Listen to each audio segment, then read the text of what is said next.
नमस्कार आदाब, मेरा नाम है सरवत और आप देख रहे हैं ऑर्डिनरी। अभी जो ख़बर मैं आपको सुनाने वाली हूँ वो सुन के आपको ऐसा लगेगा जैसे मैं हेट स्टोरी 10 या 11 पता नहीं किसका प्लॉट आपको सुना रही हूँ, पर ये एक्चुअली एक ख़बर है जो हाल फिलहाल में हुई है। तो आज से करीब 4 साल पहले 3 लोग थे।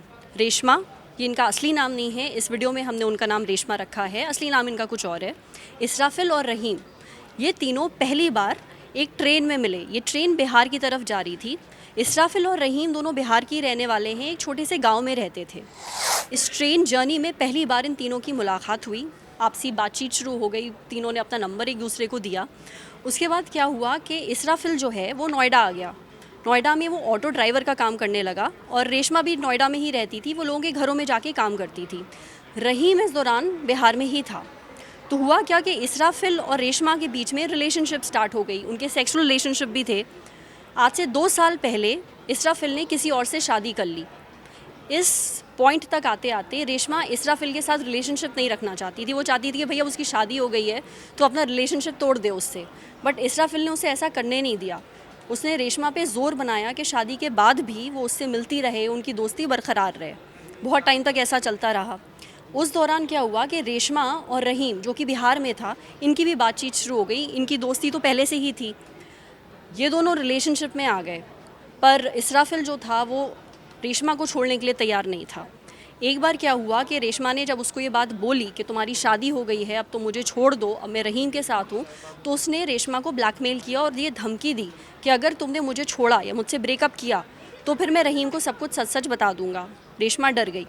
उसने ये बात रहीम से शेयर की। अब हुआ क्या, दोनों ने मिलकर एक प्लॉट बनाया। बिना किसी को बताए रहीम जो है नोएडा आ गया। रेशमा ने इसराफिल को बोला कि मुझे तुम्हारे साथ सेक्टर, एक नोएडा का एक सेक्टर है, वहाँ जाना है जो काफ़ी सुनसान सा था।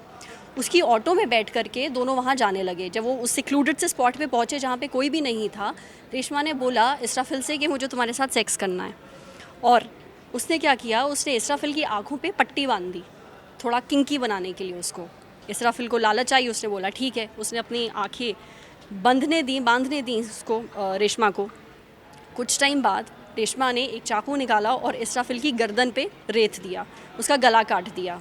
जब ये सब हो रहा था उस दौरान रहीम उस ऑटो को फॉलो कर रहा था। जब इसराफिल का गला काट दिया गया, रहीम वहाँ आया, उसने एक पत्थर उठाया, उस पत्थर से कुचल दिया इसराफिल का सर, ताकि उसकी शिनाख्त ना हो पाए, उसका चेहरा किसी की पहचान में ना आए। उसके बाद रेशमा और रहीम दोनों वहाँ से भाग गए। इसराफिल की लाश को 2 दिन बाद, मतलब लगभग 3 सितंबर को पुलिस ने वहाँ पे पाया। पर क्योंकि ये जो पूरा केस था ये इतनी बचकाने तरीके से किया गया था, पुलिस को ज़्यादा समय नहीं लगा शिनाख्त करने में कि ये मर्डर किसने किया है। हुआ क्या, रेशमा को और रहीम को, दोनों को अब गिरफ्तार कर लिया गया है और दोनों अब जेल में हैं। हिंदुस्तान भर में ऐसे बहुत सारे केसेस हैं जो रोज़ होते रहते हैं। अंग्रेज़ी में हम इसे क्राइम ऑफ पैशन कहते हैं। तो अगर आपके आसपास भी ऐसा कुछ हो रहा है या जिसकी जानकारी आपके पास है और आप हमसे शेयर करना चाहते हैं, हमें कमेंट सेक्शन में बताते रहिए। साथ ही ताकि हम ऐसी खबरें आप तक लाते रहें और आपको पता हो कि क्या हो रहा है देश दुनिया में, हिंदुस्तान में, आप हमारा जो फेसबुक पेज है उसको लाइक करिए और हमारा ऑर्डिनरी यूट्यूब चैनल जो है उसे सब्सक्राइब करिए। साथ ही वहाँ पे आपको एक घंटी दिखेगी, उस घंटी को बजा दिएगा ताकि जब भी हम कोई नई वीडियो अपलोड करें यूट्यूब पे उसका नोटिफिकेशन आपको मिल जाए। Thank you.